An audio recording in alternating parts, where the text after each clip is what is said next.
When you need mealtime inspiration, it's worth shopping Kroger, where you'll find over 30,000 mouth-watering choices that excite your inner foodie. And no matter what tasty choice you make, you'll enjoy our everyday low prices, plus extra ways to save, like digital coupons worth over $600 each week. You can also save up to $1 off per gallon at the pump with fuel points. More savings and more inspiring flavors make shopping Kroger worth it every time. Kroger, fresh for everyone. Fuel restrictions apply. You're listening to Away with Words, the show about language and how we use it. I'm Grant Barrett. And I'm Martha Barnett. Grant, this week I put on my flippers and mask and took a deep dive into one of our favorite books. The dictionary? Close. It was Homeground, A Guide to the American Landscape. Oh, what a lovely book. Yes. You'll recall that this is a book in which writers have gathered more than 800 terms that have to do with features of the landscape particular to various places. So right. these are words that are used in particular locales, but not necessarily something that you would find in a regular dictionary. And here's a great example from that book that I brought up from my deep dive, Paternoster Lake. So Paternoster is our father in Latin? Yes, yes. So I don't really know where to go from there. Yeah, it's sort of puzzling, but this right? isn't an official name. This is a kind of lake, right? Yeah. So not a proper noun. Yeah, it's a series of circular lakes along a valley. Like you're standing at one end of the valley. Does it look like rosary beads? Yes, that's exactly okay. it. That's exactly it. As the book says, a Paternoster Lake is also known as a glacial stairway, the result of a mountain glacier pushing down a valley, scouring at various intervals a series of water basins connected by rapids and waterfalls. Scouring a series of water basins.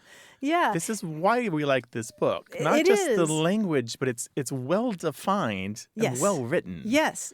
And it's about nature. That's right. Yeah, the editors, Barry Lopez and Deborah Gwartney, gathered a bunch of writers together to do these individual entries. And so they all took them very seriously and really poured a lot into it. And the book is Homeground, edited by Barry Lopez and Deborah Gwartney. And I'll share a couple of other examples later in the show. Fantastic. You know, we love to learn new words from our listeners, no matter who you are, what language you speak, or wherever you are in the world. Give us a call, send us an email, talk to us on Twitter. 877-929-9673. That's toll free in the U.S. and Canada. You can send us an email to words@waywardradio.org or talk to us on Twitter at WAYWORD.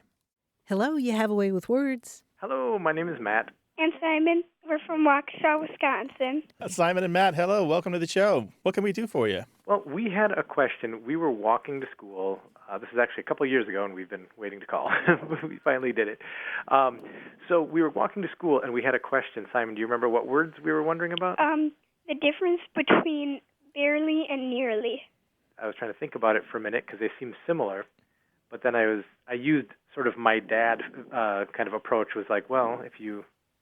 Pardon my bluntness, but if you nearly poop your pants, then you almost did, but you're in the clear. If you barely pooped your pants, it seemed like you just a little bit not good, better go change.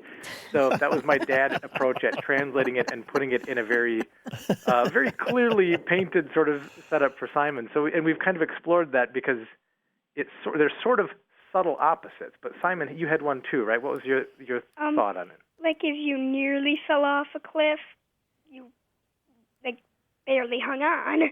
And then if you barely fell off, you nearly hung on. Yeah, kind of. Yeah, it's true. It's all about those circumstances, right? Mm-hmm. So you might almost think about it as a timeline where there's an event and nearly is before the event and barely is after the event, right? Right. It seems like it gets, because when we were trying to look at opposites, you couldn't say like, I nearly died versus I barely died. Right. Mm-hmm. There's a completeness in, it works it seems to work only if there were like shades of something in a sense, or timing-wise it seems to fit that. Yeah, so it's more about chronological, it's more about time than it is about them being opposites. That's so interesting because I think of it in terms of space. I'm thinking visually, like if I reach my finger out and I nearly tap you on the shoulder, I didn't really tap you on the shoulder, but if I barely tap you on the shoulder, I've crossed a line. But in it's a the way. lightest of touches. Yeah. Yeah. Yeah. So, yeah, time and space are the keys here, I think. I love it that Dad immediately went to the bodily functions for the explanation. And the son's got the classy one. He's talking about cliffs and falling. Nice going, Simon. Way to be the adult, kid. Yeah. I think it's that my job has informed that of me as being an at-home dad. Okay. Wow, it sounds like you all have a lot of interesting conversations. Well, he's 10 now, and when he was 8, he'd written a chapter book, a Star Wars-inspired chapter Oh, book. nice, Simon. Oh. Over 100 some pages into it when he moved on to the next book. I don't know if he's quite finished some of them, but he's quite a reader and writer. 100 pages. What was the title? The Lost Ship. The Lost Sounds great. Ship. Sounds like a good idea. Keep writing, bud. Keep them coming, and I don't feel like you have to finish it. When the new idea comes, just let it pour out onto the page. That's how you get. That's how you get to be a better writer. Yeah. All right. Well, Simon, Matt, thank you so much for calling us. We really appreciate this. Call us again sometime. Let us know about these language. Puzzle this stuff out. We'll help. All right. We love thinking about this stuff. Join us on the air another time. Thank Okay. you. Take care. Bye. Bye bye. Thanks. Bye-bye. Sometimes it's about cliffs. Sometimes it's about number 2. 877-929-9673. You can tell us the whole thing in email, words@waywardradio.org, or just write it down in a message on Twitter at WAYWORD. Hi, you have a way with words. Hey there, this is Jacob calling from Dallas. Hi, Jacob. What's going on? I've been interested in a phrase that my grandfather used to say when I was a kid. And it's one that, just on the outset, it explains itself, but I've always been interested in where it comes from. And the specific phrase is having a come apart, or specifically the way he used to say it is having a come apart. Having a come apart. In the cases where he'd say it is, if either myself or a cousin or a little brother or something just started to freak out or, had a breakdown, essentially, you were having a come apart. After a handful of years, I started saying it outside of my family, especially when I moved from Odessa, Texas to Dallas. Mm-hmm. And no one knew what the heck I was saying. No one had heard of it before at all. I would just get blank stares or questioning looks. So I was wondering if you guys could help me with that. I'm not surprised. It's not that common. It's rare enough that it's not in any of my specialty dictionaries at all. But it's common enough that if you look in digital archives of newspapers and books, you will find enough uses of it to find that it's not particularly regional either. So it doesn't belong only to Texas or the South or anything like that. The earliest that I can find it is 1984. I wouldn't be surprised if it's much older than that. But your description of a come apart as being the same as a breakdown is a good one. So it's a falling to pieces, right? Or losing your cool, or losing the plot. It's the opposite of a come together. Yeah, and I've said that a couple of times, but that even sounded stranger. So, out of curiosity, when you've seen it written or documented, how exactly is it spelled out? Well, it is a noun phrase, which is one of the things that's odd about it, because everyone can think of the verb phrase to come apart. That's really common, right? Oh, she's coming apart, meaning she's having a nervous breakdown. But to say someone is having a come apart is a space, C-O-M-E, space, one word, A-P-A-R-T, a come apart. And you might, sometimes I've seen a come apart hyphenated, C-O-M-E hyphen A-P-A-R-T. Oh, really? Okay, yeah. That's interesting. But usually not. So it's a noun phrase, a come apart, a come apart. I'm picturing a 2-year-old, having a meltdown, but I like a come apart. Yeah, come apart. Yeah. And so I've seen that's 100% when it was used. I can remember specific examples of oh, really? my little brother having a come apart. So I've seen it in newspapers and books from across the country, from coast to coast, north to south, from newspaper columnists and sports reporters, and in political context as well, where people are talking about their own political party or an opposing political party having a come apart because they didn't get their way or couldn't get their way. Well, I'm wondering if that's probably where my grandfather picked it up, was reading some sports article about a football team or otherwise.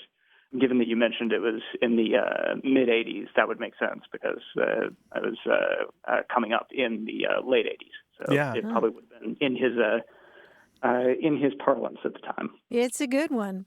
Jacob, thank you for calling. Yeah, thank you so much. I really appreciate it. All right, take care now. All right, cheers. Bye-bye. Call us, 877-929-9673, or send your language questions to words@waywardradio.org. Hello, welcome to Away with Words. Hi, this is Lucy from San Diego. So my question is about a phrase that my mom says a lot, and that usually it's when somebody has made a guess about something or tried to do something but they were unsuccessful. Mm-hmm. Then she always says, "Oh, close, but no tomato." And she's always said tomato, but I think the original one is probably cigar or something like that. Mm-hmm. But I've always just wondered where that came from and why we say it. Uh-huh. So, Well, you're absolutely right that the much older one is close but no cigar. And do you know the origin of that one? no, I have no idea. Well, it's pretty cool. It refers to an old carnival game in which somebody could show how strong they are by hitting something with a giant hammer, and it pushes a weight up along a kind of column that goes up and rings a bell. You may have seen it in cartoons, where somebody Yeah, I've seen those before. Yeah, okay. And it rings the bell if the person is really strong, right? Because it goes all the way to the top. Mm-hmm. Back in the early 20th century, it used to be that the reward for doing that at many carnivals was a cigar. The cigar was the prize. And so, you had the carnival barkers standing there trying to get more people to come and play this game. And if they almost missed the bell and it didn't ring, they'd say, "Close but no cigar," which meant that the person had pushed it far up there, but not far enough to win the prize. That is a cigar. And we don't really see close but no tomato until the 1980s or so. It's a much more recent term. I don't know that we really know why it's a tomato, No, except sure. that it's a little healthier than a cigar. Yeah, and it's kind of funny, right? Yeah. I always thought that my mom had switched it out because she didn't want to be saying cigar when we were little. Oh. No, it's more people. That was always my take on it. More people say it than your mom. I mean, she might have come up with her version on her own, but it's out there. We found it in books and newspapers, and you can find other people who've said it and print on the internet. Yeah, but that's a really good guess. Yeah. Wow, that's really cool. Mm-hmm. Yeah. So close but no tomato. Do you say it yourself, or do you just laugh when your mom says it? Sometimes I say it a little bit. It's usually my mom, though. The earliest version that we found in print of Close But No Tomato was from a textbook for people who wanted to go into broadcast news. Does your mom work in broadcast news? No, No, she okay. does not. Okay, just thought I'd ask. That's really cool, though. Okay. Well, cool. Thank you, Lucy, for giving us a call. We really appreciate it. My whole family really loves your show, so Oh, this yeah. is really exciting. That's nice. Well, all right. Take care of yourself. Thank you. All right. Thanks, Bye. Lucy. Bye-bye. Bye-bye. 877-929-9673 or email words@waywardradio.org.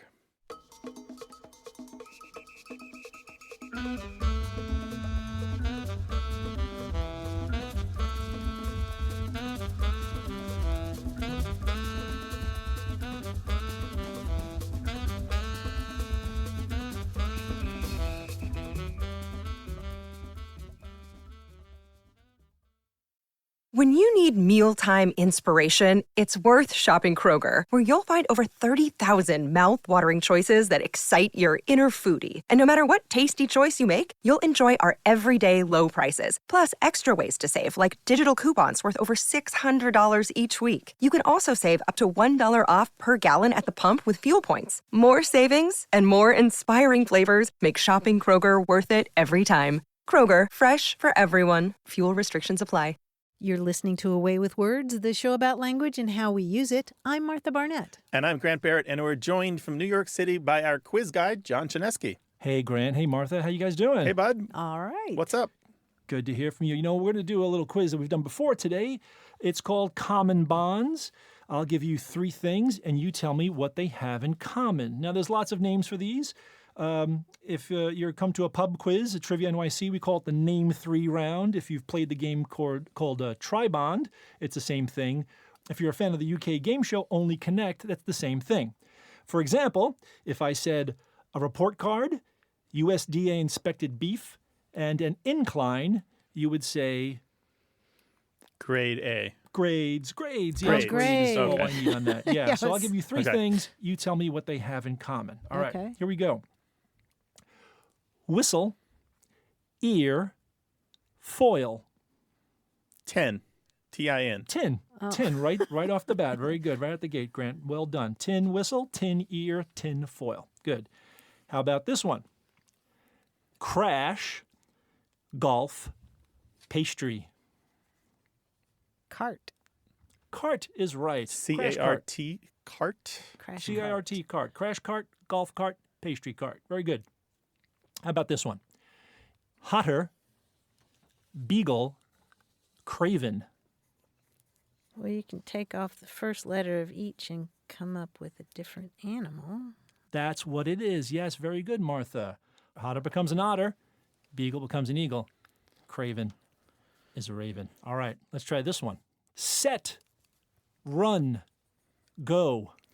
These are the entries in the Oxford English Dictionary with the most definitions. Yes, very good. Words with about over 450 definitions each. 430 for set, 396 for run, 368 for go on average. Actually, though, run was recently revised and past set. Oh, really? Okay, that's Yes. great. Good to know. How about this one? Martin Amis, Joseph Hillman King, Tessa Dahl. Martin Amis, Joseph Right. King, and Tessa Dahl. Right. How do you spell Dahl? D-A-H-L. They are all children of famous writers who are also writers themselves. Yes, exactly. Martin Amis's dad is Kingsley Amis. Joseph Hillman King is Stephen King's son, and Roald Dahl was Tessa Dahl's dad. Here's the last one. Discord, Slack, Overtone. These are all chat apps for group communication. Yes, they are voice and text chat apps. So very good. Mostly, my kids use Discord for gaming chat. I'm going to go check on what they're doing right now. You guys did absolutely very, very well in this common bond quiz. Nicely done. Thanks, bud. Take care of yourself. Thanks, John. Talk to you next time. Bye-bye. Bye-bye.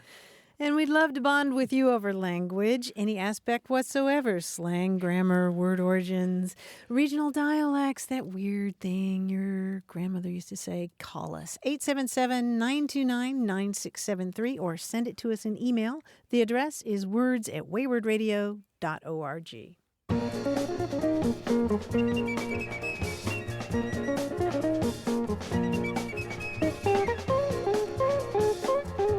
Here's an interesting word, cark, C-A-R-K. I thought it was probably some kind of container, but it means worry or trouble, or carking doubts or something like that. Any known origin for that? Yeah, and this will make sense. It goes all the way back to the same Latin word that gives us charge, meaning to burden, to something that you have to carry. And it's also related to the word car. Carries you around. It's a burden, charge. Got it. Yeah, so you're carking troubles and anxieties.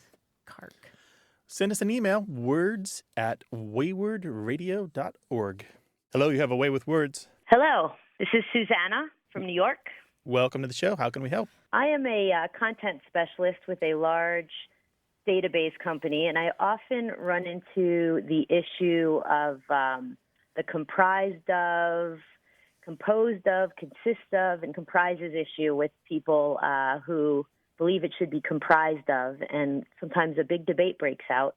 So I've kind of been beaten into submission in using comprised of, but I wanted to see if we could discuss that issue, composed of versus comprised of, and how to use that word appropriately. So tell us about the comprised of debate there. So a typical sentence or a typical phrase in our very sexy industry of technology would be something like, they are building somewhat unwieldy multi-cloud environments comprised of SaaS or PaaS cloud offerings or mixes of public infrastructure as a service environment.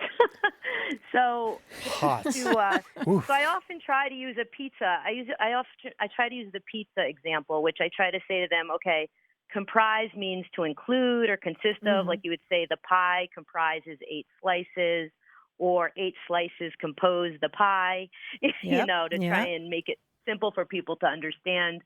But seems like most people just want to default to comprise of. But then when I insert the constitute or consists of, it often sounds funny. It doesn't fit in the sentence, and it looks weird. But I've kind of just given up hope. Oh, so I wow. just use comprised of. But I want to be able to explain to them, or even send them a podcast of the show to say, hey, I'm not the only one who says this is incorrect in this instance, So, yeah, I was looking for guidance on how people keep it clear, because it's very confusing, the difference between comprise or when to use comprising or comprises. Do you ever use the comprise of, or should you just go with compose as an alternative, is composed of, as an example. Yeah. Well, Susanna, you'll be glad to know that technically you're right. Just don't say comprised of. Just don't. That's the traditional rule. The problem is that people like you and me sound sort of prissy now when we insist that you shouldn't say comprised of. I mean, if you go back to the origin of this word, it's related to the word comprehend. It comes from Latin words that mean basically to wrap your arms around something. And your pizza example is a good one. I like talking about the alphabet, too. The alphabet comprises 26 letters. Or it's composed of 26 letters, or it consists of 26 letters. Yeah, but technically, traditionally, sticklers are going to say don't say comprised of. But okay. But but then what do you do with that information in your workplace? Right. Well, now I show them that an authoritative source has agreed with me, and I play the podcast for everyone, and then everyone just falls into line. Yeah, an authoritative, prissy source. And I change the industry for the better. Maybe. I just always try to reword it because I start to question myself. Yeah. Because you said this yourself, Susanna. Just avoid comprise. Just avoid the word. Just get out of the argument altogether and stop using comprise. Do you have an in-house style guide, by the way, for these kinds of things? Yeah, I based it on the AP style guide, although some people, whether it's AP or Chicago style, that is basically what I use. Although with social media and everything, I'm kind of being forced away, from the norms sometimes just because of spacing issues. If it's a short blog post or social media, even spelling out acronyms. I mean, most of our product names are so long, we've just resorted to using acronyms and things like that we hope people in the industry just inherently know. Right. But yeah, there's a lot of grammatical norms that, of course, go out the window now as I move to a paradigm of digital and social media where everything has to be so short and the average reading time is like 25 seconds on a blog, Right. So it's a constant battle since I'm almost 50 now, and I'm very well entrenched. I used to carry that AP style guide like a Bible. Yeah. And now I have to kind of let it go sometimes. You have to choose your battles, right? That's right. Yeah. Yeah, for this one, I think you gave yourself the solution. If they insist on using comprise, just go with constitute or compose, composed of or constituted of, and just move on and just sideline that word from here on out. Put it on a brass plaque and never use it again. Right. Yeah, and it's something you do see a lot in the tech world out of Silicon Valley. A lot of the companies use it a lot. People reach for it because it feels a little fancy, and you'll often find that in the writing of people who are trying to glitz up their so-so ideas. Right. And so maybe use it as a signal that you need to pay more attention to their content too. Yeah, it's just one of those words where somebody is going to have a problem with it. You know? That's true as well. Whether you get it right or wrong, somebody's going to have difficulty with it. Yeah. Hey, well, Susanna. yeah, I appreciate your help on this, and I'll stick with what you recommended then to try and make my life easier. Yeah, that's the goal. Thanks for your call. Take care now. Bye, Susanna. Okay, thank you. Bye-bye. Bye-bye. Bye.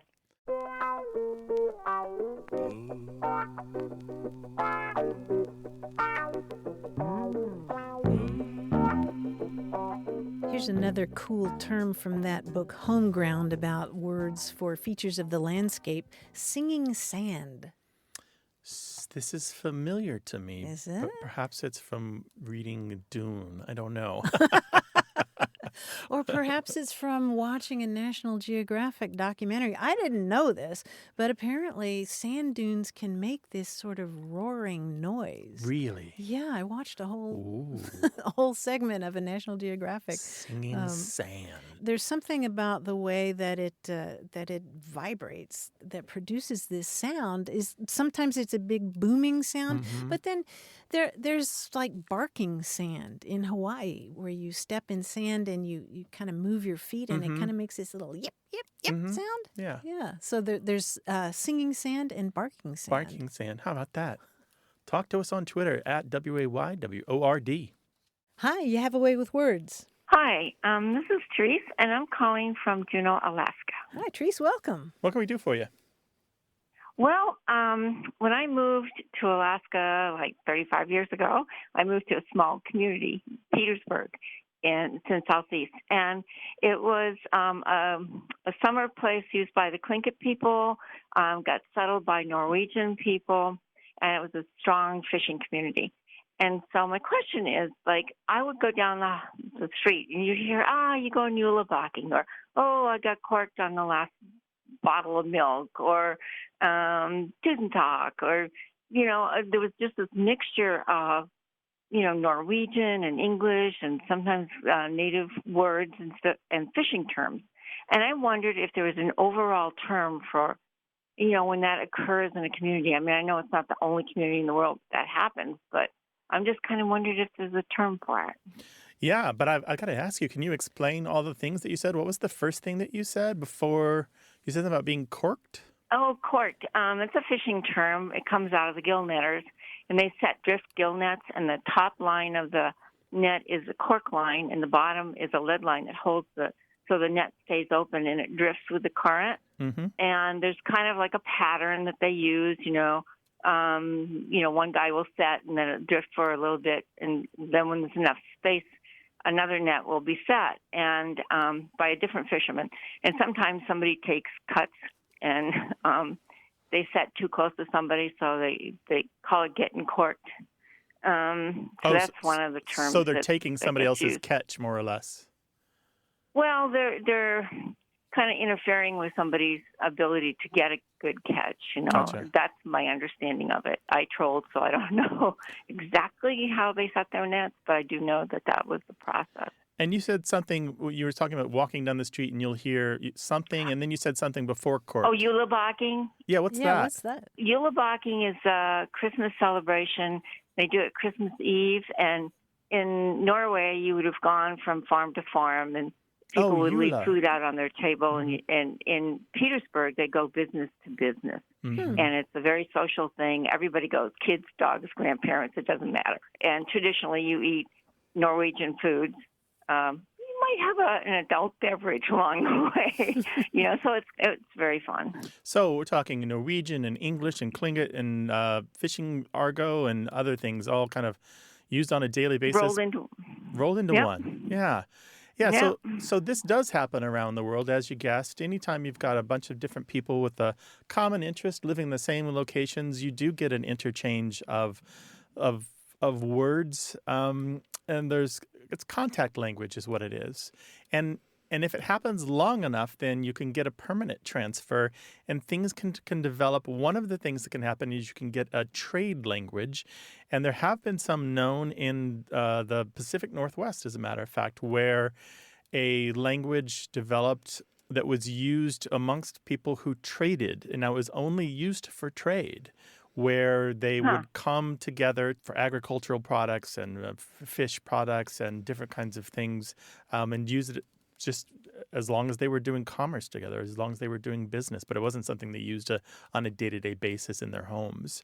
Then you can also get pidgins, if it happens long enough, where two or more languages can combine different features, grammatical features and lexical features, and develop something more sophisticated with rules, and that can be passed along from parents to children, and it can become an actual language.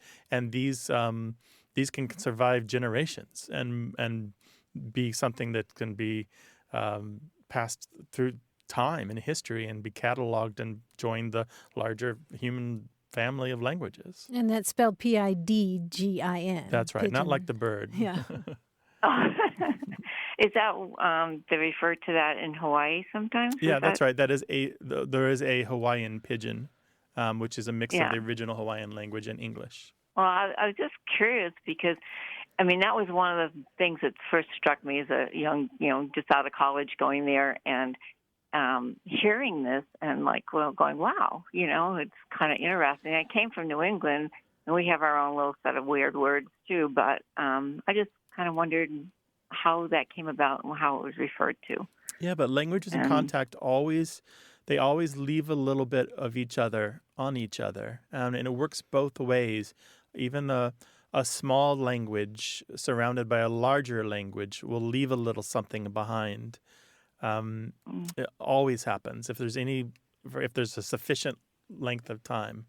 Just a little bit of sometimes it's just food words, sometimes it's commerce words, sometimes it's family terms, but there's just a little something left behind.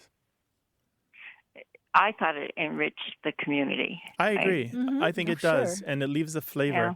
I have to say, I appreciate your field report. I feel like you are a field worker for us, and you have delivered a solid field report from Alaska. Well, thank you. I'm glad I could help. Yeah, thank you so much, Therese. Thank you. This was Skookum. Yes, it is. It's Skookum, and that's right. So, have a great day. Take care now. Bye-bye. Thank you. Yeah. Well, what are the words and phrases and idioms that flavor your part of the world? Let us know. 877-929-9673 or email words@waywardradio.org.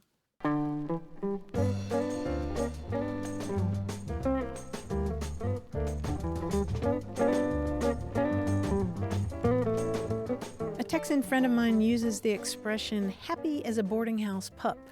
And apparently a lot of Texans use this term. And I thought, why would a pup at a boarding house be happy? I think I've heard about this. It's because the food is known to be bad, and so you, on the sly, you scrape it off so the dog can eat it under the table. Oh, that makes a lot more sense. I was just picturing like a bed and breakfast, where the dog is so happy to see everybody and everybody's missing their dogs back home, so they're giving the dog lots of attention. No, that makes a lot more sense. The board comes with the room, and they give you the bare minimum food, and it's usually terrible. That makes so much more sense. I'm so glad I mentioned that to you. Happy as a boarding house pup. The dog doesn't care, not as much as the humans do. 877-929-9673.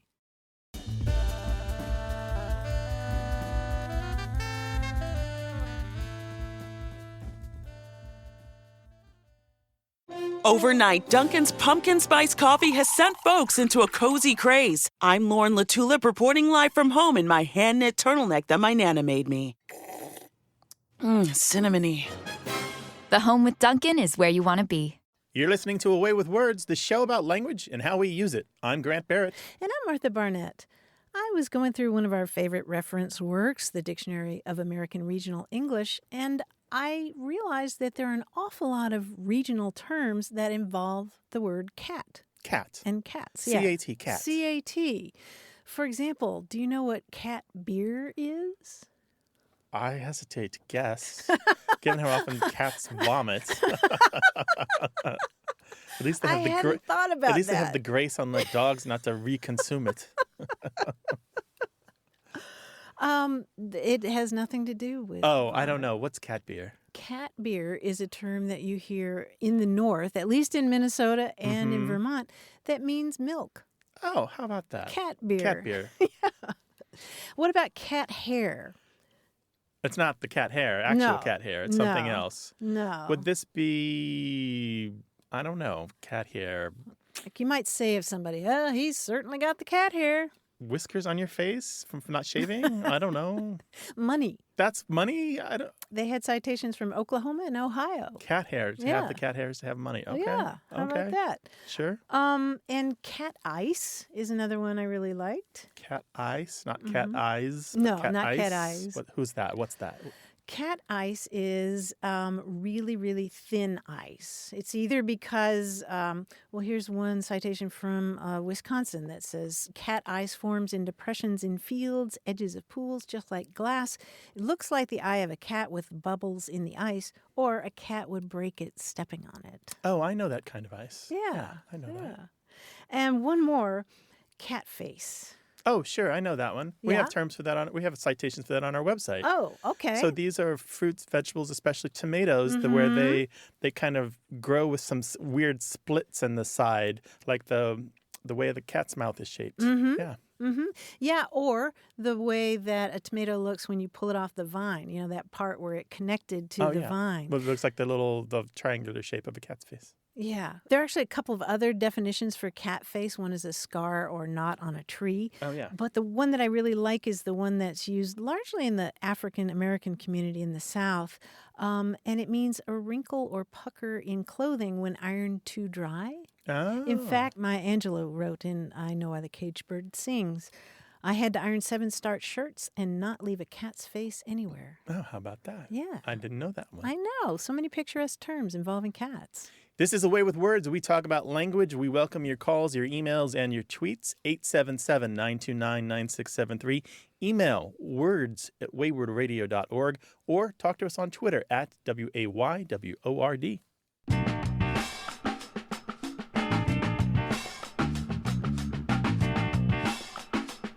I've been reading the book The Warmth of Other Suns by Isabel Wilkerson. This is the marvelous book about the Great Migration of African Americans from the Jim Crow South and beyond up north.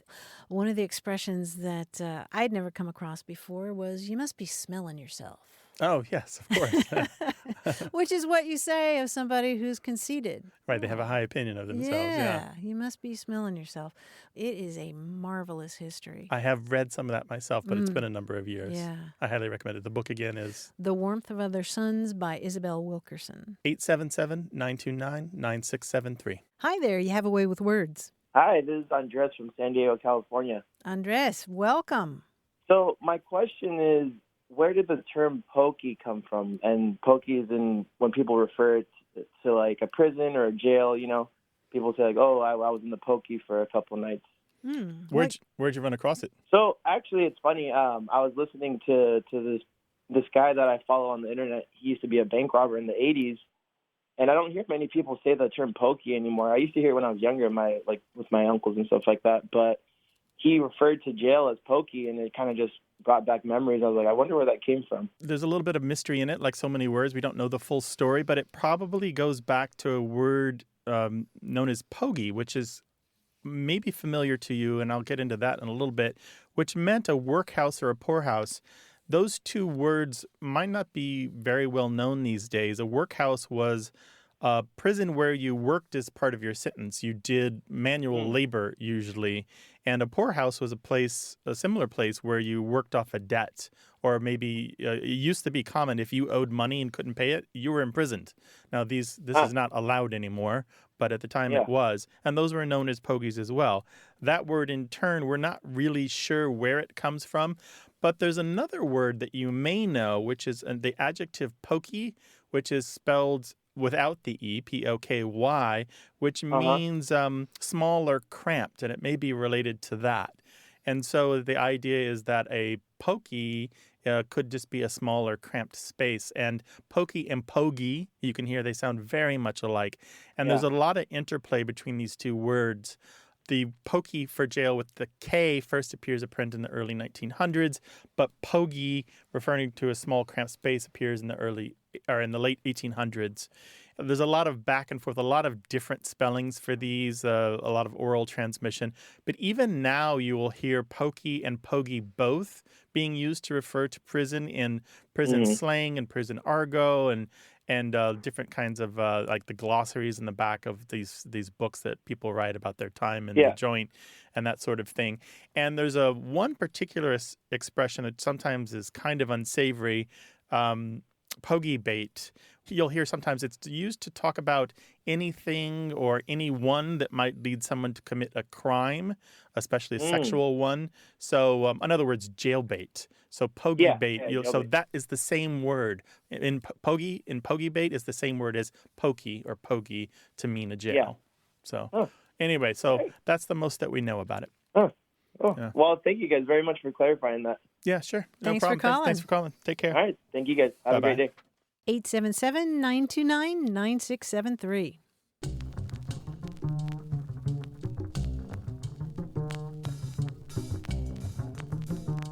Here's another cat word from the Dictionary of American Regional English, kitten ball. It's all one word, kitten ball. Okay, so it's an ordinary phrase, but because you're presenting it this way, it must mean something not ordinary. Yeah.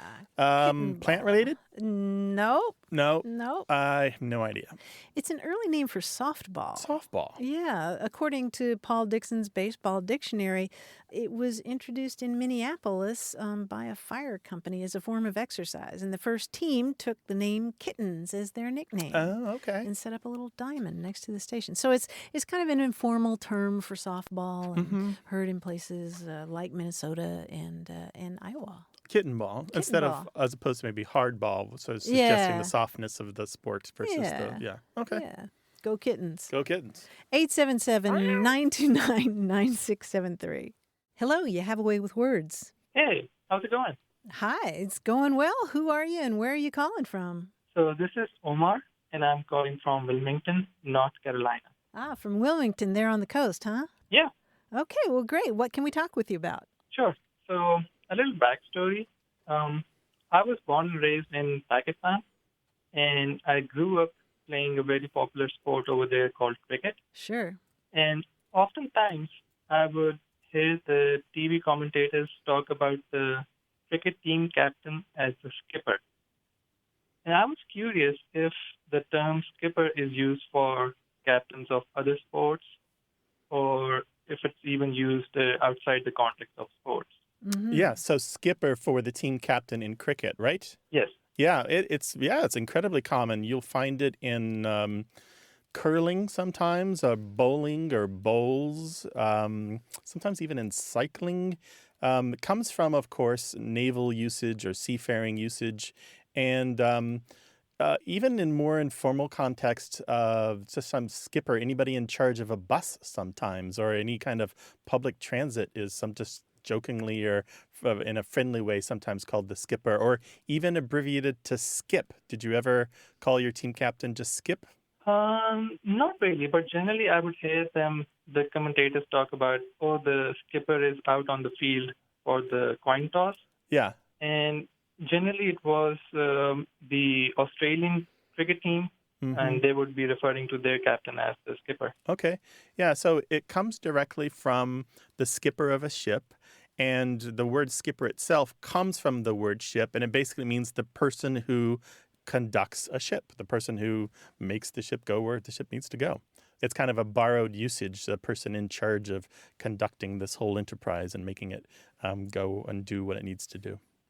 So, yeah, that makes sense. Sometimes even in American baseball, the manager of a team is called the skipper or the skip. Okay, that makes sense, yeah. Yeah, so it's not just cricket. But so you're saying in Pakistan it's less likely to call the captain of the team the skipper, more likely in Australian cricket? Yeah, the few times that I do recall it, I would hear the commentators talk about the captains out on the field. And generally it was the Australian commentators or the Australian cricket team referring to their captain as the skipper. Okay. How's the Pakistan team doing this year? Not that great, no. I'm sorry to hear that. All right. Thanks for your call, Omar. We appreciate it. Thank you. All right. Take care. Bye-bye. Bye-bye. If you've got a question about the language of sports in your country, talk to us. 877-929-9673 or email words@waywardradio.org.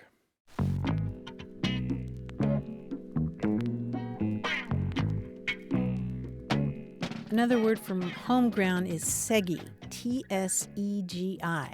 Don't know much about that. Yeah. Obviously not an English word. Correct. It comes from Navajo and basically means rock canyon. And it's also the source. I was surprised to learn of the name Canyon de Chelly, which is one of my favorite places on the planet in Arizona. Canyon de Chelly, which is a French corruption of Tsegi. Oh, how about that? So it just means canyon. That's Yeah. it. Okay, nice. 877-929-9673. Hello, you have a way with words. Hi, this is Jason. I'm calling from De Pere, Wisconsin. Hi, Jason. Welcome to the show. Well, thank you. Thank you for having me. Well, we had an experience the other night, and my wife and I knew immediately that we needed to call you because we needed some expert advice. We have second grade twins, and they were practicing their spelling lists for the week. The topic was contractions. And as they were reading the list back and forth from one to the other, they spelled the word thistle as in the contraction for this will. And I immediately took the list away from them and said, you guys, stop making up words. We need to actually practice here. And they showed me the list, and sure enough, thistle appeared on their list.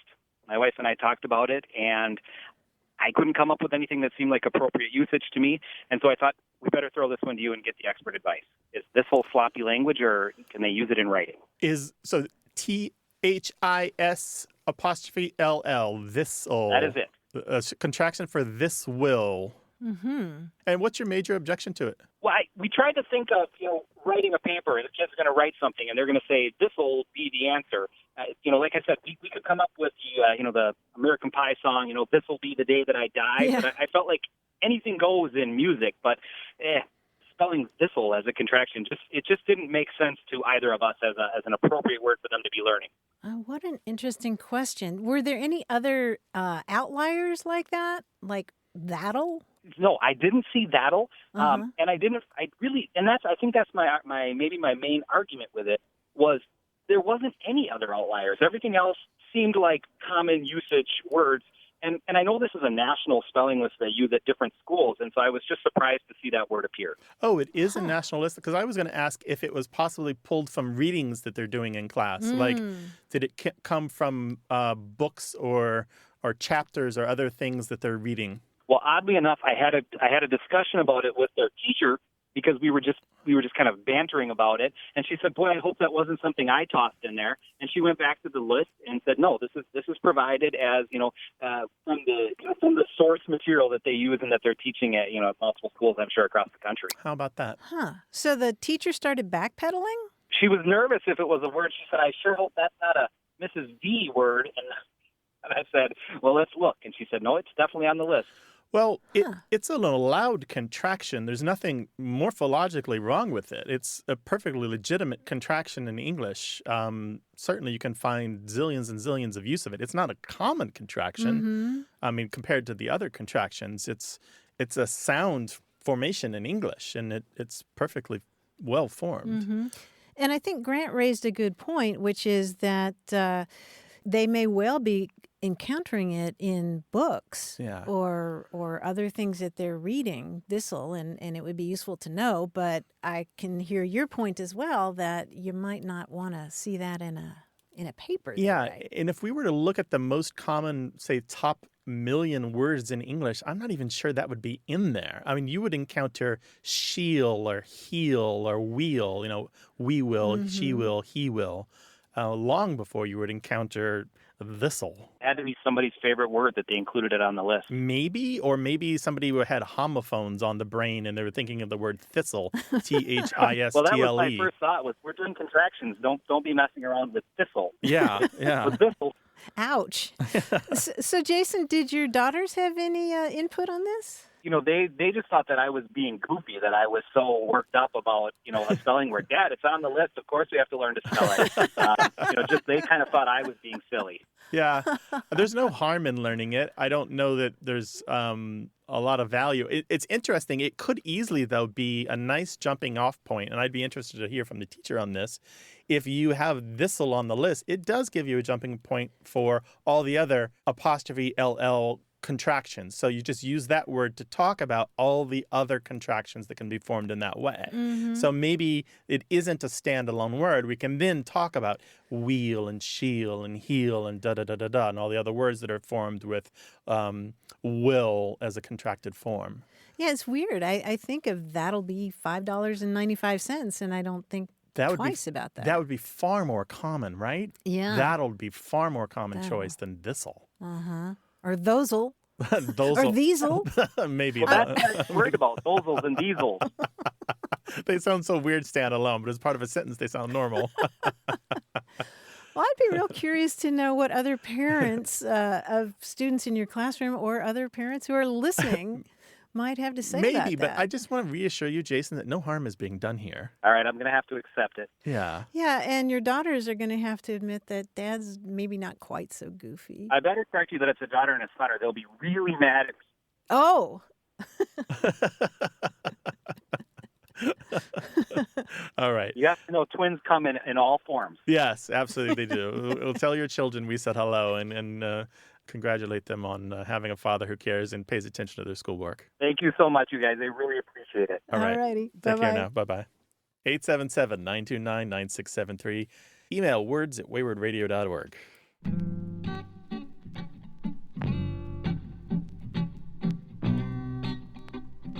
Here's a cool Latin word, latibulum. It means a hiding place or a den of animals, a refuge. And latibulum comes from the same word that gives us latent, something that's kind of hidden. And the reason I got excited about this word was because it seems like so many times when I find a cool Latin word like that, you can also find in the 17th and 18th century that people have adopted it into English, and the word is latibulate.